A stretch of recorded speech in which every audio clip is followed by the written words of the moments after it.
Welcome to chapter 22 of the book of Exodus. We continue now with the orders, ordinances, laws, commandments given by God to Moses on Mount Sinai, and the 22nd chapter, their ordinances regarding theft and other things here. We'll go through them all.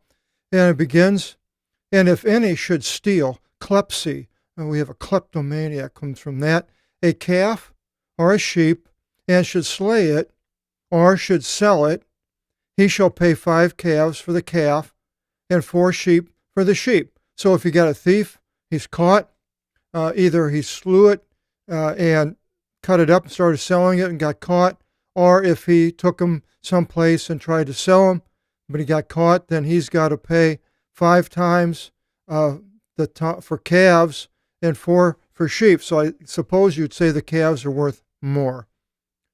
And if the thief should be found in the ditch, and being struck he should die, it is not murder to him. Striking is what I put in there. Now this is my opinion, and what it's talking about here is if a thief got away and was running away or whatever and hiding, and he was killed in the act of some sort, then he's not guilty. The person that struck him is not guilty of murder because the man was in the middle of a crime. Sort of stand your ground in some states in the United States that are forming this law where if somebody is doing something illegal, then you can shoot them. And that is becoming more prevalent because crime is getting worse. And a lot of people will say, well, the crime is getting worse because the people are poor and poverty causes crime. And I say, no, it's just actually the opposite. Crime, sin, cause poverty. And so this is the way it is. But anyway, we had thieves then, we have thieves now.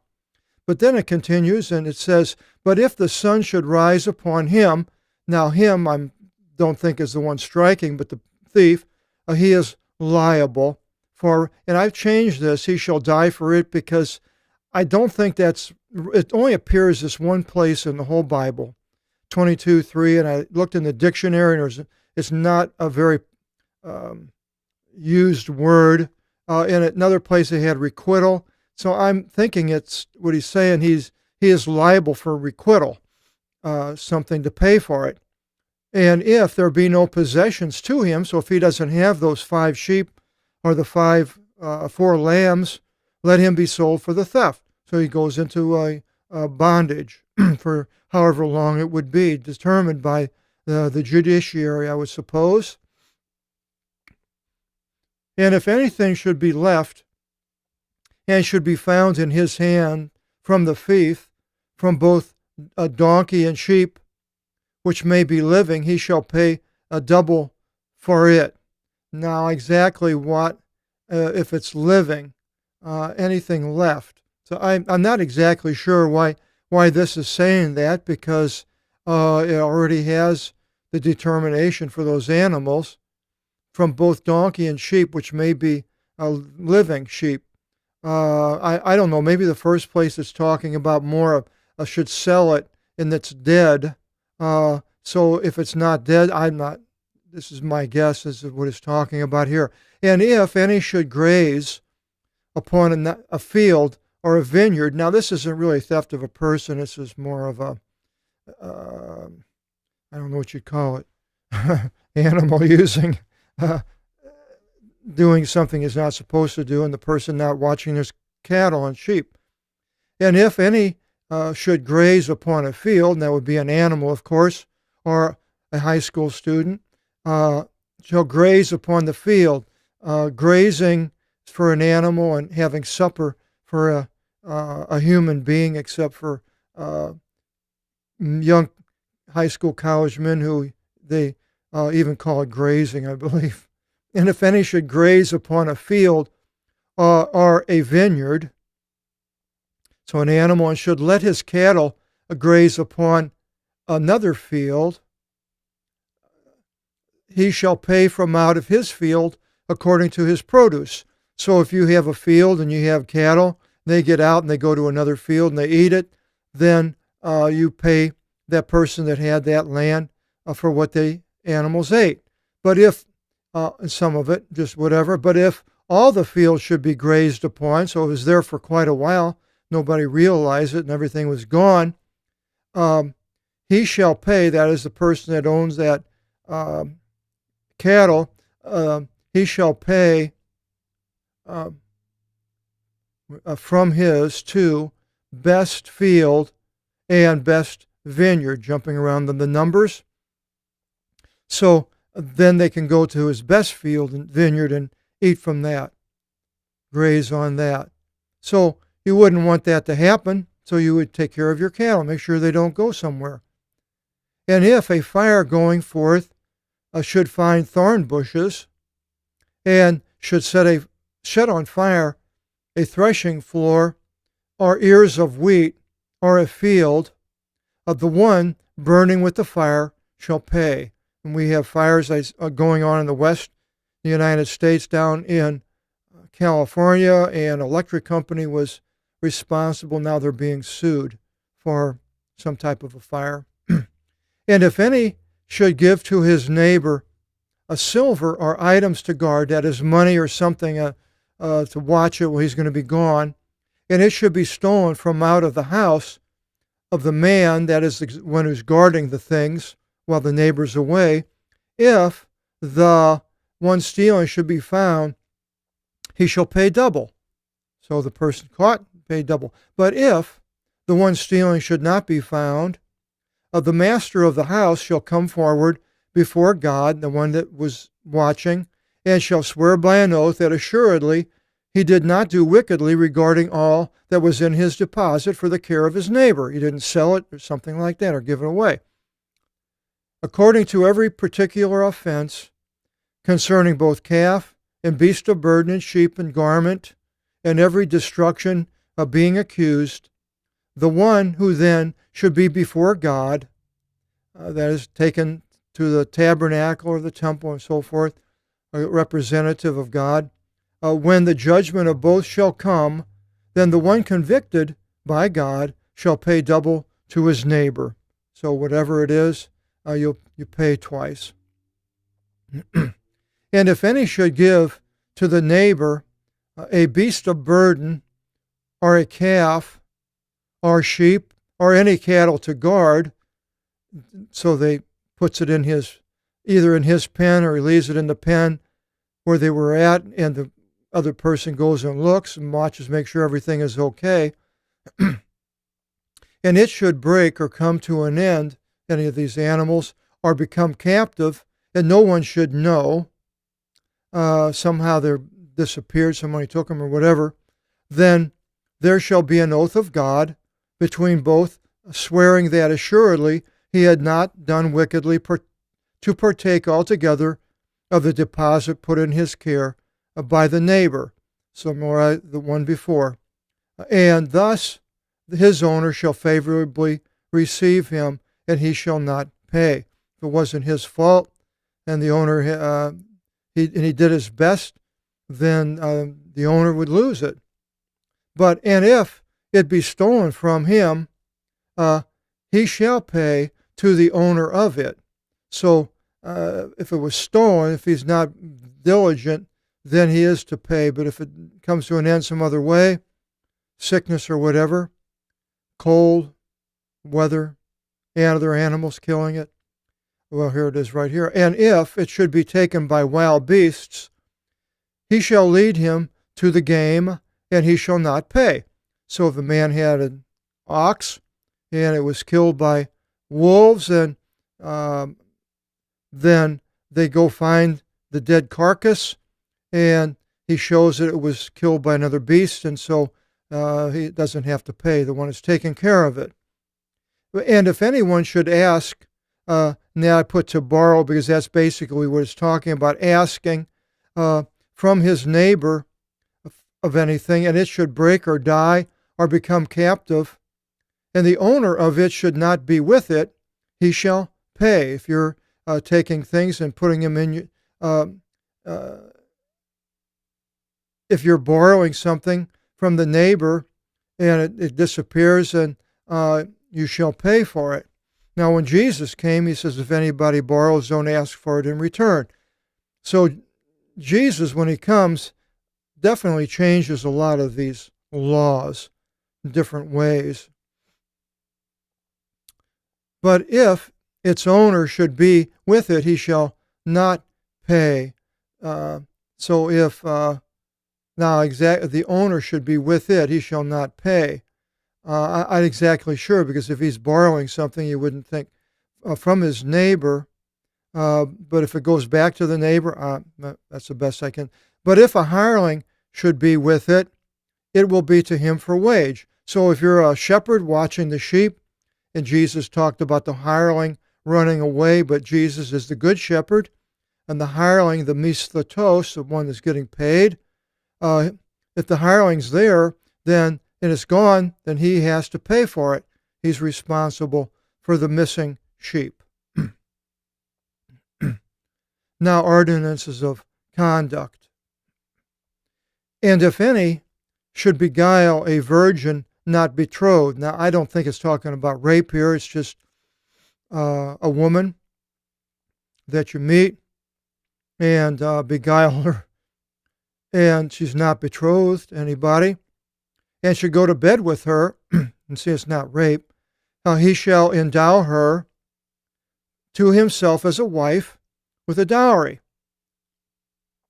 So if he does that without asking permission from the father and is found out, then it says he has to endow her with a dowry, give the money to her. But if in shaking he shakes his head in dissent, that is the father, and her father should not be willing to give her to him as a wife, that man who beguiled shall pay to the father silver money according to as much as is the dowry of the virgins. So he still has to pay the virgins. I'm not sure if it would be the same as with the wife or not. Maybe not. Maybe less. Administers of potions. We have pharmacus, a pharmacology, drug, administering drugs comes from that word.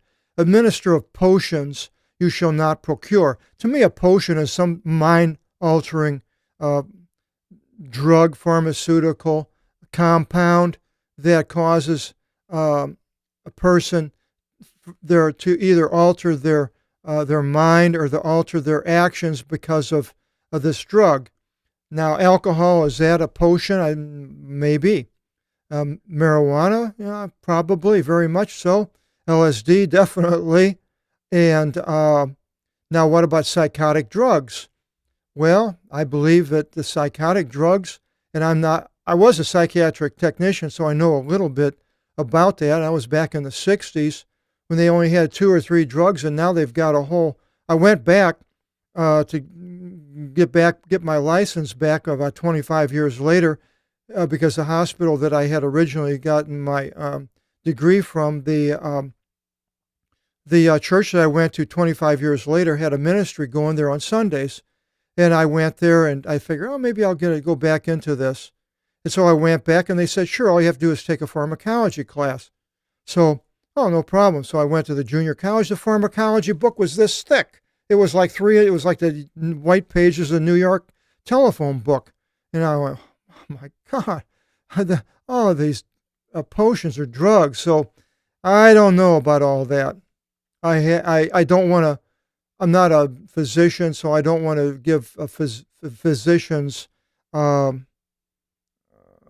the word for a diagnosis or anything. I'll let you decide.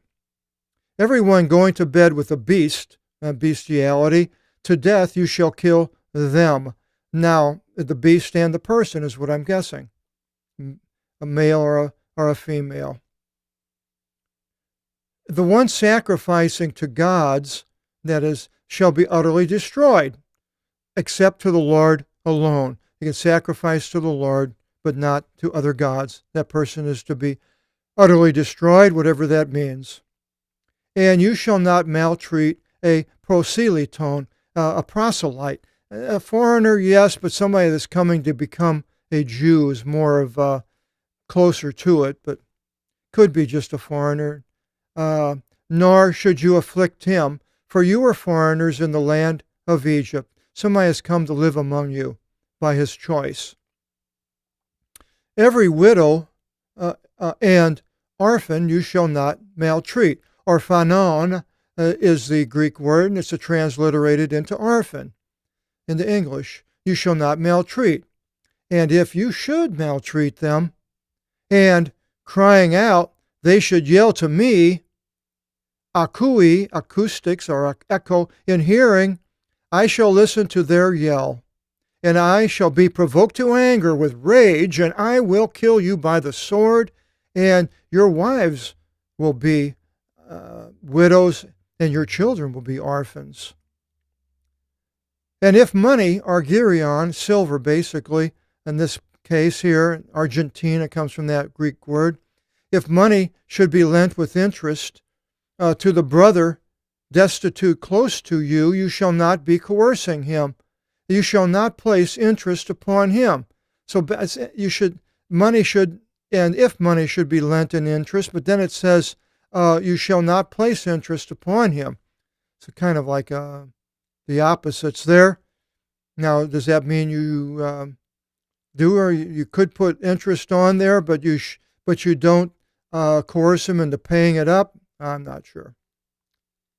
And if, for collateral, you should take for security the cloak of your neighbor, that was a lot of times if a person would be wanted to borrow something or like renting something, and he give you instead of money, gives your cloak, and you give him the plow, and he goes out and plows with it. It's real hot, doesn't need the cloak, comes back, and it says, before the descent of the sun, you shall give it back to him. You got to give him his cloak back.